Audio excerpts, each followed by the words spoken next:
Yo sé que venimos de un tiempo de adoración, pero ahora viene un momento especial también, y es cuando el pan de vida, que es Cristo, su palabra también nos alimenta. Amén. Oremos, Señor y Padre Celestial, te damos gracias, Señor. Gracias por esta oportunidad que nos das.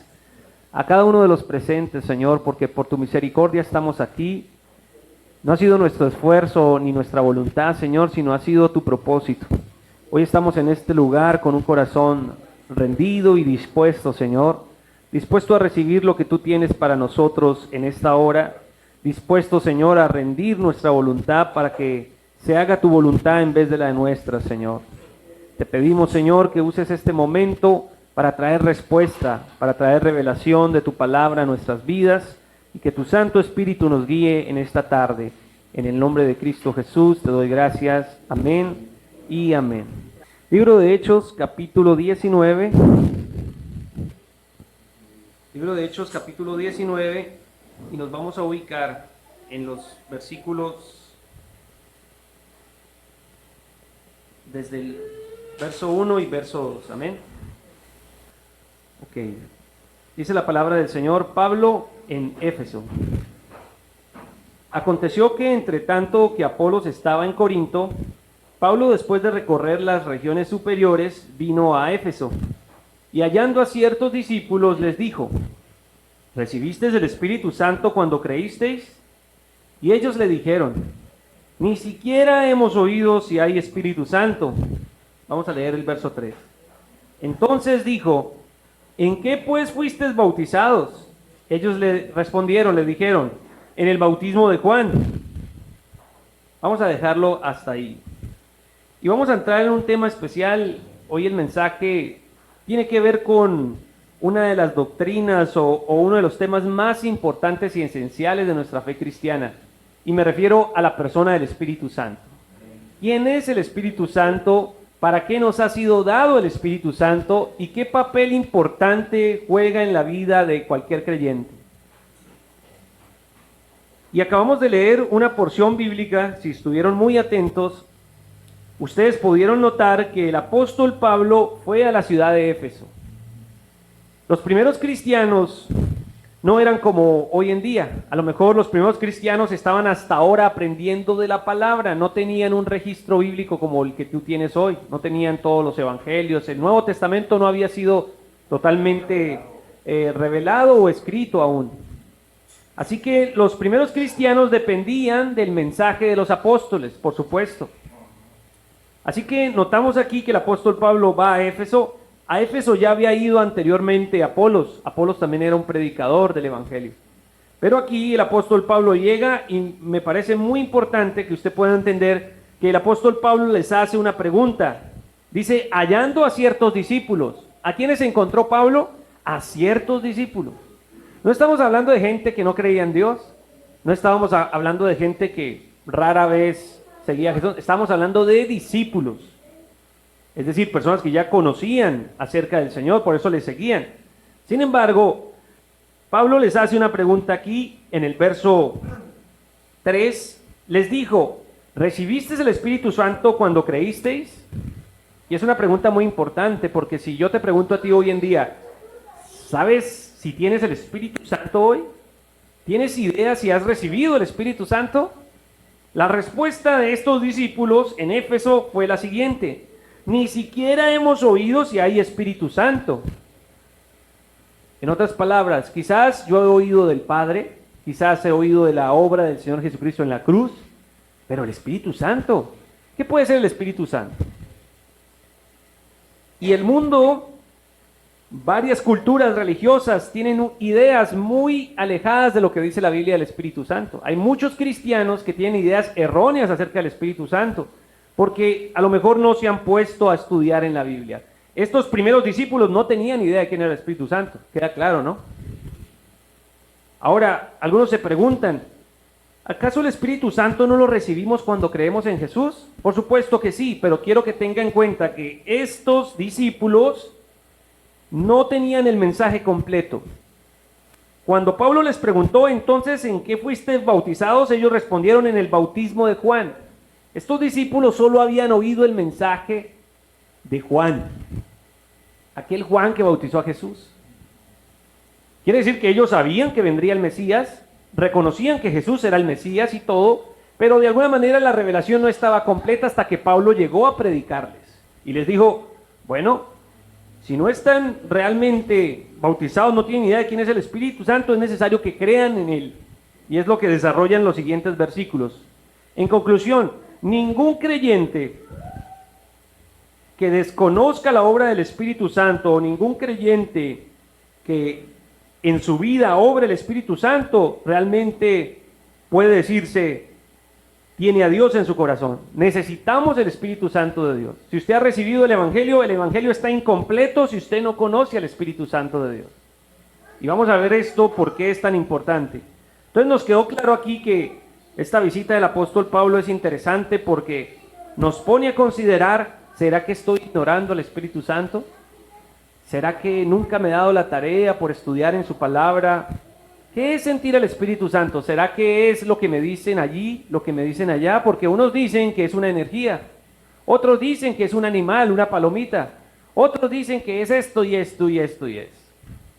Es más, la Biblia nos enseña al Espíritu Santo de varias formas, y una de ellas es que utiliza símbolos para representar la importancia del Espíritu Santo.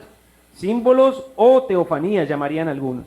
Un ejemplo, cuando Jesús fue bautizado, la Biblia enseña que se oyó una voz en el cielo que decía que este es mi Hijo amado, en el cual tengo que complacencia. La voz del Padre se escuchó en el cielo. Sin embargo, descendió en forma de paloma. ¿Quién? El Espíritu de Dios, y se posó ¿sobre quién? Sobre Jesús. Quiere decir que no estamos hablando de la misma persona. Es el Espíritu Santo quien desciende, es la voz del Padre la que se oye en el cielo, y es Cristo quien recién había sido bautizado por Juan.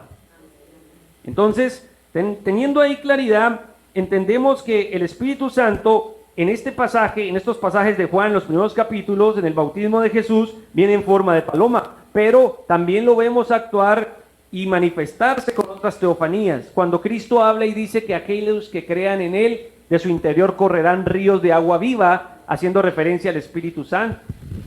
Entonces, el hecho de que el Espíritu Santo sea como un río de agua viva dentro de la persona no significa que Él sea agua. El hecho de que el Espíritu Santo hubiese tomado la forma de paloma para descender sobre Jesús no significa que Él sea un animal. La Biblia nos da muchos ejemplos. Es comparado con aceite, es comparado con fuego, es comparado con una nube. El Espíritu Santo es comparado con muchas figuras o teofanías, pero no caigamos en la equivocación de reducirlo a algo tan pequeño como un objeto o un animal o algo como la materia, es decir, el agua o el aire. ¿Vamos bien hasta el momento? Así que el Espíritu Santo realmente es profundo. Es la tercera persona de la Trinidad. El Espíritu Santo es tan santo como Cristo es santo. Es tan santo como el Padre es santo. No caigamos en el error de categorizar al Espíritu Santo menos. Muchos grupos religiosos han querido hacer a Jesús menos. Es un semidios Jesús. Otros han dicho el Espíritu Santo es menos que un semidios, es una energía, un poder que sale de Dios. Por supuesto que el Espíritu Santo encarna el poder de Dios, pero no quiere decir que sea una energía impersonal.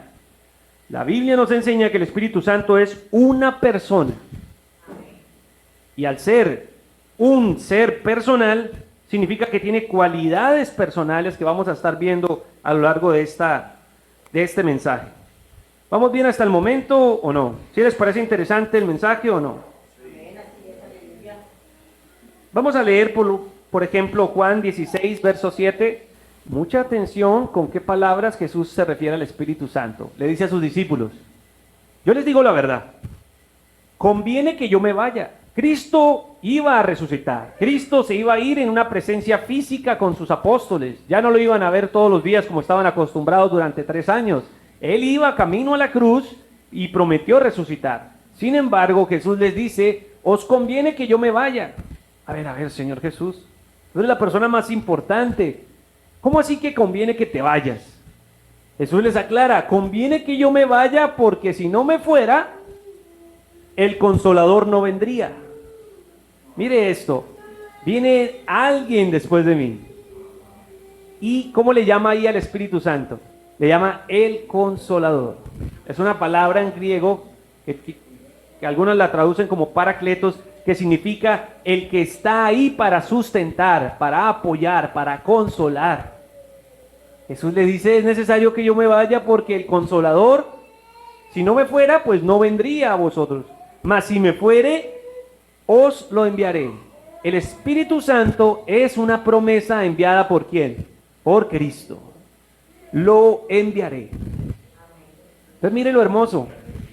Mire lo hermoso de saber que aunque Cristo resucitaría y su presencia física como la conocían los apóstoles ya no estaría tan presente, realmente el Espíritu Santo es la persona que vendría a consolarles, a guiarles, a ayudarlos y un montón de tareas que no lo hace una energía. Una energía no consuela. El verdadero consuelo viene de la persona del Espíritu Santo de Dios.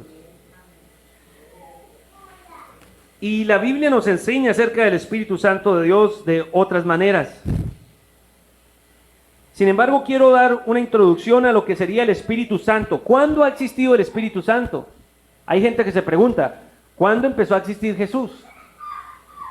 Jesús se encarnó en el vientre de la Virgen María, vino, nació, estuvo aquí en el mundo, y eso se llama la encarnación de Cristo, pero Cristo no empezó a existir ahí. Él era desde un principio. Eso nos lo advierte el Evangelio de Juan capítulo 1. Dice, en el principio era el verbo estaba con Dios, pero el verbo también era Dios.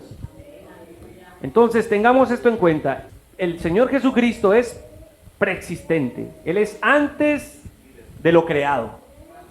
El Padre, Dios el Padre, ¿quién lo creó?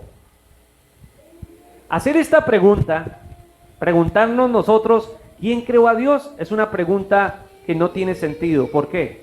Porque Dios no es criatura, Él no es creado por nadie, Él es el creador. Lo mismo es decir acerca de Cristo. Cristo no es criatura, como muchos enseñan. Algunos grupos, como los Testigos de Jehová, enseñan que Jesús es criatura de Dios. Pero por supuesto que no, la Biblia no enseña que Cristo ha sido creado, sino que Él es preexistente desde el principio, antes del principio está. Entonces, tanto el Padre como Cristo, pero el Espíritu Santo, al ser Dios, también es preexistente. El Espíritu Santo no tiene un inicio, ni tiene un final. Al Espíritu Santo nadie le dice para dónde vaya. El Espíritu Santo fluye según su voluntad. Eso fue la conversación que Jesús tuvo con Nicodemo, ¿recuerdan ahí en Juan 3? Que el que nace, bueno, que el Espíritu es como el viento, que nadie sabe ni de dónde va ni a dónde viene, sino que Él se mueve como desea. Esto hace referencia al Espíritu Santo de Dios. Entonces, la Biblia nos enseña que el Espíritu Santo ha existido siempre. Ahora, si nos hacemos la pregunta, ¿qué nos dice el Antiguo Testamento sobre el Espíritu Santo? Ya leímos un poco del Nuevo Testamento, Jesús refiriéndose al Espíritu Santo como una promesa que vendría. Pero el Espíritu Santo ha estado en la presencia, o digámoslo así, en el Antiguo Testamento. Vamos a mirar algunos pasajes. Bueno, antes de continuar con el tema de que el Espíritu Santo está en el Antiguo Testamento, nos faltó leer el texto de Hechos 2:33. ¿Qué dice? Dice, así que exaltado por la diestra de Dios y habiendo recibido del Padre la promesa del Espíritu Santo, ha derramado esto que vosotros veis y oís. La promesa del Espíritu Santo no solo estaría sobre los creyentes, sino que recuerde que vino sobre Cristo. Desde el día que se bautizó, ya vemos evidencia del Espíritu Santo y obrando en Cristo. De hecho, no lo vamos a estudiar, pero es tan sorprendente que hasta la misma resurrección de Cristo tuvo que ver con el poder del Espíritu Santo. Bueno, vamos ahora sí a leer algunos pasajes del Antiguo Testamento. ¿Qué nos dice? Bueno, Claudia, ¿me ayudas a leer por favor Joel 2:28 en un momento? Y antes vamos a leer el libro de Job, capítulo 26, verso 13. Job es uno de los libros más antiguos, por no decir el más antiguo. Job, capítulo 26, verso 13. Y observe cómo el autor de Job habla acerca del Espíritu. 26:13. su espíritu adornó los cielos, su mano creó la serpiente tortuosa. Recuerde que en la Biblia se nos aclara en el libro de Génesis que Dios fue el creador de todas las cosas. Y dijo Dios, hagamos al hombre. Y dijo Dios, hagamos. Siempre aparece la creación en plural, como si no se tratara de uno solo, sino de varios. Debemos entender que así como Juan 1:1 dice que Cristo estuvo en el principio y que nada ha sido creado sin Él, así como Cristo es el creador también de las cosas, también el Espíritu Santo ha estado desde el principio. Nos fuimos ahí. Job nos aclara, su Espíritu adornó los cielos. En Génesis se nos dice el Espíritu se movía sobre la faz de las aguas. Vemos vida, existencia en el Espíritu Santo de Dios desde el origen de la humanidad, desde el origen del universo. ¿Vamos bien hasta el momento? Job exclama aquí, su Espíritu adornó los cielos, y hay otros pasajes, como el libro de Números, primera de Samuel 19, donde aquí rápidamente les cuento, el Espíritu Santo venía sobre algunos personajes en especial, no venía sobre todos, pero venía como una poderosa fuerza de Dios, venía y entraba en ellos. Lo vemos cuando el rey Saúl profetizó, lo vemos cuando Sansón adquiría una fuerza, ¿sí? para vencer y tener una lucha hasta con una fiera grande. Vemos al Espíritu Santo de Dios interviniendo en algunos hombres, pero esto lo hacía con casos muy especiales, sobre el profeta Samuel, ¿sí? Sin embargo, ¿qué nos dice el libro de Joel como una gran promesa, capítulo 2, 28?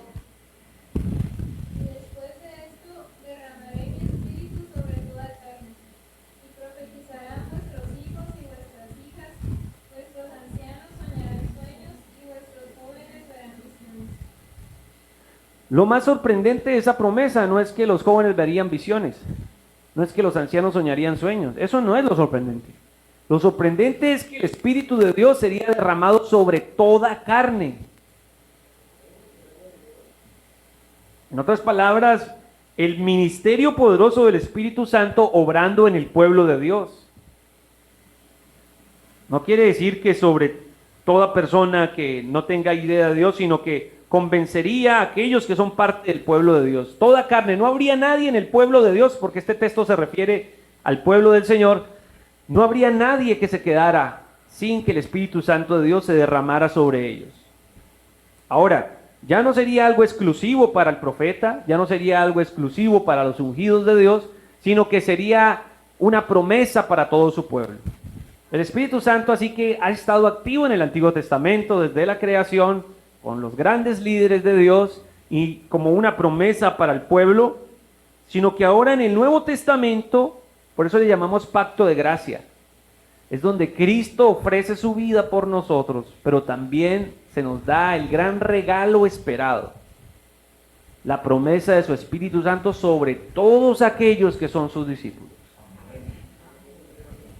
Y esto es glorioso porque uno no se da cuenta de qué ha recibido hasta que no conoce al Espíritu Santo.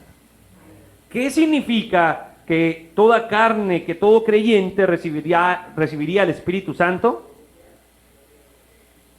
Significa, en primer lugar, lo que sucedió en el libro de Hechos, capítulo 1 y 2. ¿Alguien ha leído ahí lo que sucede en el Pentecostés? Voy a contarles la historia así súper sencilla para que la imaginen. Había una fiesta de 50 días. No eran la fiesta de Babiácora, ni de Coripa, ni nada de eso. No, eran unas fiestas en el Medio Oriente, en Jerusalén, que reunían a todos los pueblos. A esta fiesta se le llamaba las fiestas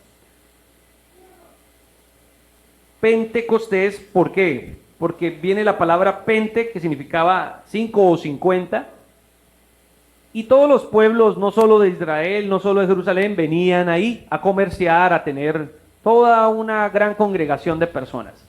Y justamente en ese momento lo escogió Dios para hacer lo que llamaríamos el advenimiento del Espíritu Santo sobre la iglesia. ¿Qué sucedió? Imagínense que estábamos ahí en la plaza y de repente se escucha un estruendo, algo fuertísimo sucedió por allá en la esquina. Y nos acercamos a ver y se trata de una casa grande que reunía a un grupo de cristianos. Y de repente estas personas están hablando en idiomas. Sí, estos son idiomas porque la gente se preguntaba, estos parece que estuvieran borrachos, pero si están hablando en el idioma de nosotros. Yo vengo de Siria, no, yo vengo de Atenas, yo vengo de tal lugar y él está hablando en mi idioma. Pero no hablaban cosas sin sentido. La Biblia enseña que el Espíritu Santo vino sobre esos primeros creyentes y les dio poder para anunciar el Evangelio en distintos idiomas. Eso es lo que sucede en Pentecostés. Él vino para darle poder a la iglesia. Por eso la advertencia del Señor Jesús: y recibirán poder cuando haya venido sobre ustedes el Espíritu de Dios. Entonces entendamos eso. ¿Poder para qué? Poder para llevar a cabo el ministerio y la obra del Señor. Y lo vemos ahí sobre la iglesia. Los primeros creyentes, un promedio de más de 50 personas, fueron llenas del Espíritu Santo de Dios y tuvieron poder para comunicar el Evangelio. Imagínese ese hermano todo tímido que no es capaz de hablar, no, a mí me da miedo o algo así, y de repente es lleno del poder del Espíritu Santo y de repente habla hasta en otro idioma, empieza a hablar en inglés, por ejemplo. Yo no sé si esto le parece a usted asombroso, pero esto fue algo realmente poderoso. ¿Sabe por qué? Porque en el siguiente capítulo de Hechos, el apóstol Pedro, después de ese gran suceso, predica uno de los sermones más poderosos. ¿Y sabe cuánta gente se convirtió en ese mensaje? 3,000 personas fueron añadidas en ese día. ¿Sabe qué? No era la capacidad oratoria de Pedro, no era el aspecto físico de Pedro, no era que los apóstoles o los más ungidos estaban ahí, no. Era el poder del Espíritu Santo sobre la vida del predicador la que hacía que, ¿qué? 3,000 personas se convirtieran de la necesidad de tener y seguir a Cristo y de bautizarse, porque se bautizaron el mismo día. ¿Qué clase de poder es el Espíritu Santo de Dios en tu vida? No es un poder egoísta, no es un poder de que me hace sentir bien. No, ese tipo de poder egoísta no es el poder del Espíritu Santo. Es poder para servir, es poder para hacer la obra de Dios con los demás. Es poder para que el reino de Dios avance. Esa es la razón por la cual Dios te da dones. Esa es la razón por la cual el Espíritu Santo te llama, te convoca, te adopta como un hijo de Dios. Es la única razón que entendemos que se nos ha sido dada una promesa. Por eso Jesús no se equivoca al decir, es necesario que yo me vaya porque viene uno que ¿qué? Les va a dar poder. Es una promesa. Y lo llama Consolador. Vamos a ir avanzando. ¿Cómo vamos hasta el momento o se encuentran muy confundidos? Yo soy uno de los que creo 100% que el Espíritu Santo de Dios hace la tarea más difícil. ¿A qué me refiero? El predicador lanza el mensaje a los oídos. Yo nada más me aseguro de que usted me está escuchando. Pero el Espíritu Santo de Dios es el que baja aquí que el mensaje de lo que oyes y lo lleva al corazón, lo lleva a la conciencia. Él es el que transforma, Él es el que cambia. A lo mejor usted está en una familia donde no muchos conocen del Señor o quieren del Señor. Una vez yo tenía una amiga que llegó muy triste porque me decía, estoy cansada porque en mi familia nadie quiere nada de Dios y no sé por qué me tocó esta familia. Y yo le dije, ¿usted por qué está hablando así? Y me dijo, sí, es que estoy cansada, yo soy la única cristiana en mi familia. Y le dije, ¿no te has preguntado que la razón por la cual Dios te da la oportunidad de primero llegar a conocer de Él es porque a través de ti Dios quiere entrar a tu familia? En vez de estarte quejando, pídele al Espíritu Santo de Dios que toque la vida de tus familiares. ¿Quién es el que convierte? ¿Quién es el que transforma? Te lo aseguro que no son sus regaños, ni sus juicios, ni sus sermones. Eso no transforma a nadie, antes aburre, y corren y se van. El que cambia a las personas es cuando que comunicamos el Evangelio y el Espíritu Santo toca esos corazones tan duros. Yo era un corazón duro, mi mamá me hablaba del Evangelio, pero hasta que el Espíritu Santo no me tocó, no me convencí. Ni las lágrimas de una madre son capaces de transformar a un hijo, se lo aseguro. Es el poder del Espíritu Santo de Dios quien puede tocar los corazones difíciles. Y es precisamente el poder que necesitaba la iglesia. La iglesia podía hacer campañas, la iglesia podía salir y predicar, pero no debían hacerlo sin antes haber recibido el poder del Espíritu Santo de Dios. ¿Vamos claros hasta el momento? La palabra de Dios nos enseña, y Pablo le habla a la iglesia también diciéndoles, seamos llenos del Espíritu Santo. Pero yo quiero explicar de una manera sencilla qué significa la llenura del Espíritu Santo. No significa que yo tengo una partecita del Espíritu y necesito más del Espíritu. No, no, no. Él ya vino, Él ya es una promesa, Él ya es un regalo para el creyente. Entonces, ¿qué significa ser llenos de Él? No es que nos haga falta a Él, es que su poder se manifieste en nuestras vidas. A veces tenemos el Espíritu Santo, pero no vivimos colaborando con Él, no somos conscientes de que Él está con nosotros. Y muchas veces ignoramos la participación del Espíritu Santo en nuestro diario vivir. Entonces, ser llenos del Espíritu Santo de Dios, cuando Pablo le dice, creo que es en la carta, bueno, Pablo se dirige a los creyentes y les dice, en vez de embriagarse con vino, deberían ser llenos y embriagados del Espíritu Santo. ¿Sabe por qué el apóstol Pablo dijo una frase tan fuerte? En vez de que se embriaguen con vino, embriáguense del poder del Espíritu. Es porque el licor o el vino tenía un efecto sobre el que lo ingería y sobre el que lo ingiere. ¿Cuál es? Que pierde el control, ¿verdad? Pierde dominio de sus, en otras palabras, termina dominado por el alcohol. Y cuando él les dice, en vez de llenarse de cosas que los hacen perder el control para cosas malas, llénense del poder del Espíritu, embriáguense del poder del Espíritu Santo de Dios, y Él dominará, controlará sus vidas. Qué hermoso saber que en los momentos cuando tenemos ira, ¿a quién le ha dado ira o enojo? Esta semana, ¿a quién le dio una rabieta o algo? Qué hermoso saber que el Espíritu Santo es el que lo puede, ¿qué? Guiar a usted a cómo lidiar con esa emoción. Porque todos tenemos emociones. Hay emociones de mucha alegría, pero también hay emociones como ¿qué? Angustia, tristeza y cosas como esas. Los creyentes las atravesamos todos los días, pero no estamos solos. En medio de eso está el poder del Espíritu Santo de Dios, que nos puede ayudar, guiar y nos puede enseñar a dominar esas emociones. Eso es otro tema. Sin embargo, el poder del Espíritu Santo de Dios sobre el creyente lo guía y puede llegar a controlar realmente las decisiones de su vida, porque la carne quiere otra cosa. Pero el poder de Dios, el Espíritu Santo en nosotros, nos va a guiar a la voluntad de Dios. ¿Por qué razón deberíamos de recibir al Espíritu Santo? ¿Por qué razón es importante? Vamos a verlo en algunos motivos. Número uno, nos provee consuelo, como lo que acabamos de leer. Es necesario que yo me vaya para que venga el Consolador. Nos convence de pecado. Juan 16:8. ¿Qué nos dice? Vamos a estar una ráfaga de versículos aquí. Ayúdame, Jovito. Y yo simplemente voy a ir muy rápido mientras usted lo lee aquí o apunta la cita. Ya dijimos que el Espíritu nos provee consuelo, pero también nos convence de pecado. Juan 16:8 dice. Juan 16:8. Cuando Él venga, convencerá al mundo de pecado. ¿Sabe que hay algo hermoso en el Espíritu Santo? Que Él realmente redarguye el corazón. Hay gente que está haciendo lo malo y ni siquiera cuenta se da o no lo reconoce. ¿Necesita qué? Una estocada del Espíritu Santo, porque Él convence de pecado, de justicia y de juicio.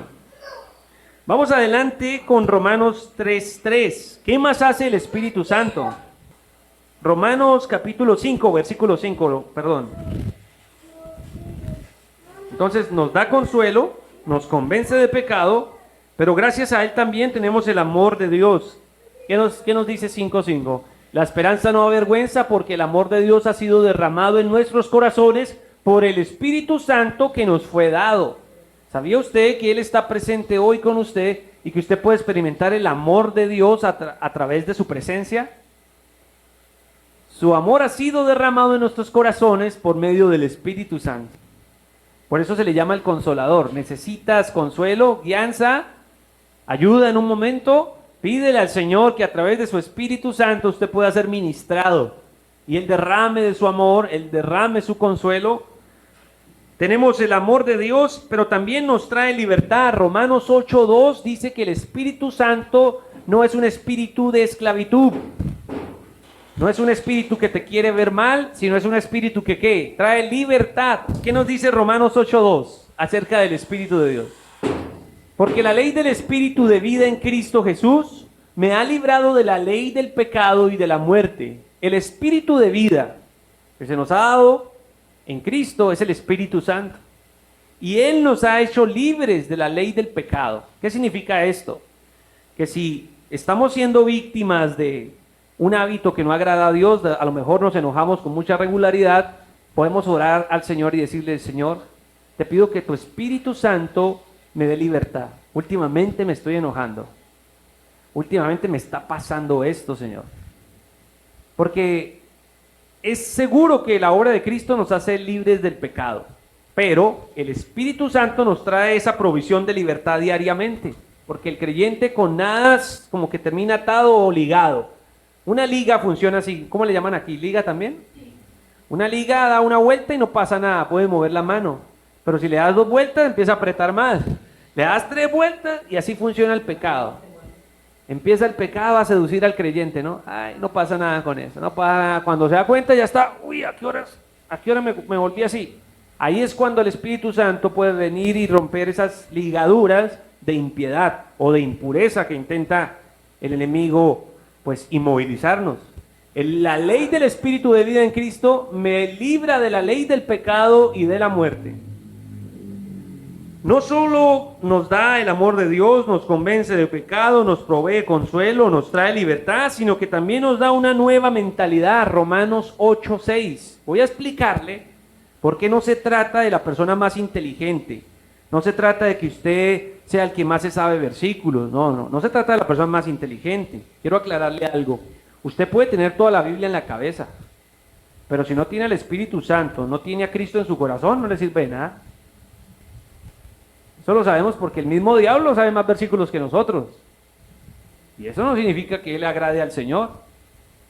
Vamos aquí, Romanos 8:6.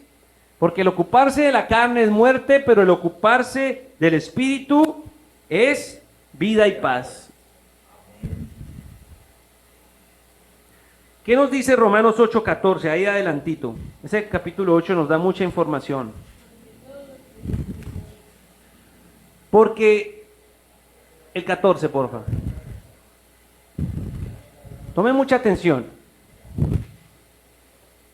Porque todos los que son guiados por el Espíritu Santo de Dios, estos son hijos de Dios. ¿Qué podríamos decir? Que los que no son guiados por el Espíritu Santo, cabe duda, ¿no? ¿Será que son hijos de Dios? Por ejemplo, cuando usted escucha a alguien decir, es cristiano, pero realmente es controlado por su deseo de venganza, por otro tipo de deseos que tú dices, ¿será que tiene el Espíritu Santo como está actuando? ¿Será que está siendo guiado por el Espíritu Santo o está siendo guiado por otra cosa? Mire lo que dice, los que son guiados por el Espíritu, estos son hijos de Dios. Así que hermanita y hermanito, estamos siendo guiados por el Espíritu Santo, miremos nuestras actitudes. Porque cuando nos dejamos guiar por Él, tomamos decisiones muy diferentes a cuando nos dejamos guiar por nuestro propio deseo o nuestro corazón engañoso. Él nos guía. Romanos 8:16. ¿Qué papel juega el Espíritu Santo en la salvación? Pues número 1, te convence de pecado, ¿no? Para que alguien se arrepienta necesita que el Espíritu Santo de Dios lo toque. Eso es clave. Sin embargo, ¿qué nos dice este pasaje sobre 8:16? Sobre la obra del Espíritu Santo. El Espíritu Santo da testimonio a nuestro espíritu de que somos hijos de Dios. ¿Quién es el que nos da la seguridad de que realmente somos hijos de Dios? El Espíritu Santo nos da esa certeza. ¿Sabe por qué nos da esa certeza? Porque la Biblia enseña que el que recibe el Espíritu Santo recibe el Espíritu de adopción por el cual clamamos Abba Padre. Una vez me preguntaron a mí, ¿cómo estás tan seguro tú de que eres hijo de Dios? La Biblia es un libro que se escribió por allá en el Medio Oriente. Todos esos personajes, Jesús esto allá, usted es colombiano, usted es de aquí de México, ¿por qué razón ese Dios bíblico es su Dios? ¿Qué te hace sentirte tan segura de que eres hijo de Dios? Y ahí fue cuando, gracias a la palabra, pude responder. Escrito está que aquel que ha creído en Jesús ha recibido la potestad de ser llamado hijo de Dios. Aquel que ha creído en Jesús ha recibido el Espíritu Santo, por el cual clamamos Abba, Padre. Él es la evidencia de que si yo estoy lleno del Espíritu Santo, si tengo el Espíritu Santo, soy hijo o hija de Dios. Entonces, es el Espíritu que certifica que somos hijos de Dios. Habita en nosotros, Gálatas 4:6, cuando Jesús dice que ya no serían importantes los templos construidos por manos de hombres, sino que el templo más importante para Dios es la vida de cada creyente, es porque el Espíritu Santo habita dentro del templo, un templo que es nuestra vida. Por cuanto sois hijos, Dios enviando a nuestros corazones el Espíritu de su Hijo, el cual clama Abba, Padre. ¿Sabe qué significa Abba? Es la palabra para referirse a, es una palabra tierna para referirse al papá. Es como decir papito. Abba era una expresión tierna para referirse al Padre.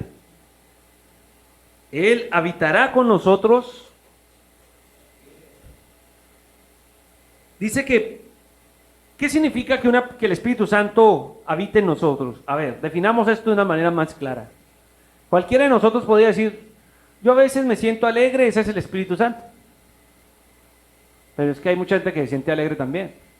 No, yo a veces me siento así. Yo quiero hacerles entender que el Espíritu Santo va mucho más allá de emociones. O sea, sí experimentamos en nuestras emociones al Espíritu Santo. Cuando yo recibo consuelo, yo experimento la paz de Dios, la tranquilidad de Dios. Pero el Espíritu Santo va más allá de las emociones. ¿Y cómo lo entendemos? ¿Qué significa que un creyente tenga el Espíritu Santo actuando en él? Ya nos lo aclara el libro de Gálatas 4:6. Una persona que tiene el Espíritu Santo de Dios no solo se emociona, sino que también actúa, toma decisiones de obediencia. Porque yo me puedo sentir la persona más fortalecida, pero solo hasta que no venga la prueba voy a poner a prueba si era una emoción o realmente el Señor estaba ahí sustentándome. Vamos a leer qué dice Gálatas 4:6. Gálatas 5, verso 22. Es un capítulo adelante, Gálatas 5, 22. Y yo sé que muchas veces se les ha facilitado pasar por estos capítulos, ¿no? Gálatas 5, que habla del fruto, los frutos de la carne y el fruto del Espíritu. Sin embargo, cuando nos preguntamos cuál es la evidencia de que el Espíritu Santo está trabajando en una persona, no es que lo vimos llorar en la iglesia. Es hermoso cuando yo veo a alguien ministrado por el Señor. Sin duda alguna es algo que yo también anhelo. Pero la evidencia realmente plena de que el Espíritu Santo está obrando en una persona es que se produce un fruto en la vida del creyente, se produce una acción. Cuando Jesús dijo, por los frutos los conoceréis, se refiere a esto. Él no dijo, por sus lágrimas los conoceréis, por sus gritos los conoceréis, por sus ritos, por sus eventos. No, por eso no conocerán ustedes a los cristianos. Ustedes conocerán a los cristianos por los frutos, por sus decisiones. Y estas decisiones, en el verso 22 dice, tienen que ver con el fruto del Espíritu. Fruto de amor, fruto de gozo, fruto de paz, paciencia, benignidad, bondad y fe. Todas estas cosas son importantes. ¿Dónde las vemos actuar? Coloquemos, por ejemplo, al apóstol Pablo. El apóstol Pablo estuvo en una cárcel. Hay cristianos aquí que si estuvieran en una cárcel dirían que Dios los abandonó. Pero Pablo no hizo eso. Pablo estuvo enfermo. Y hay cristianos aquí que en condición de enfermedad se atreverían a decir, Dios me abandonó, pero no es así. Hubieron hombres de Dios atravesando pruebas inimaginables por las cuales nosotros lloramos sin tenerlas, que experimentaron el fruto del Espíritu. Por ejemplo, el apóstol Pablo experimentó la paz de Dios estando privado de la libertad. En una cárcel escribió 3 libros de la Biblia, 3 cartas. ¿Quién se inspira a escribir lo que Dios le da si no siente a Dios en su corazón? Y una cárcel en tiempos de Pablo no son las prisiones de hoy en día, ¿no? No les daban comiditas, sino no. Estaban en las letrinas, estaban en las alcantarillas de Roma. Estamos hablando de condiciones donde cualquiera estaría renegando y llorando. Sin embargo, estos hombres recibieron el poder de Dios para manifestar ¿qué? Gozo en la tribulación, paz en medio de angustias. Es como si dijeras, tengo 10 razones para llorar y abandonar y salir corriendo, pero el Espíritu Santo de Dios es suficiente para mantenerme firme. No es la paz que el mundo da, se lo aseguro. Este fruto del Espíritu no te lo puede dar un pastor, no te lo puede dar un líder. Estos son regalos de Dios que vienen por la administración del Espíritu Santo. Yo puedo orar por ti y pedirle al Señor que obre, y eso es hermoso esto, pero la tarea realmente difícil la hace el Espíritu Santo. Él es el que puede producir en nosotros amor, gozo, paz, paciencia, benignidad. ¿Hay alguna de ellas que no entiendan? ¿Cuál le parece así como medio difícil de entender? Si hablamos del amor, del gozo, la paz, la paciencia, benignidad, bondad, fe.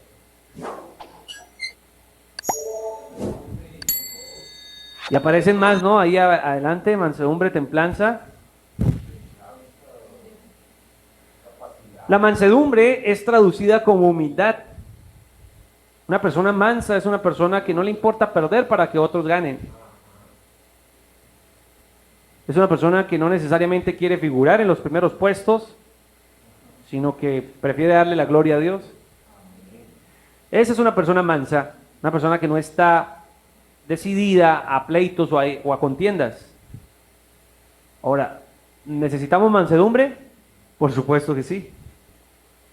Ese tipo de mansedumbre el Espíritu Santo de Dios la puede dar a su vida. Templanza. La templanza es lo que algunos traducen como dominio propio.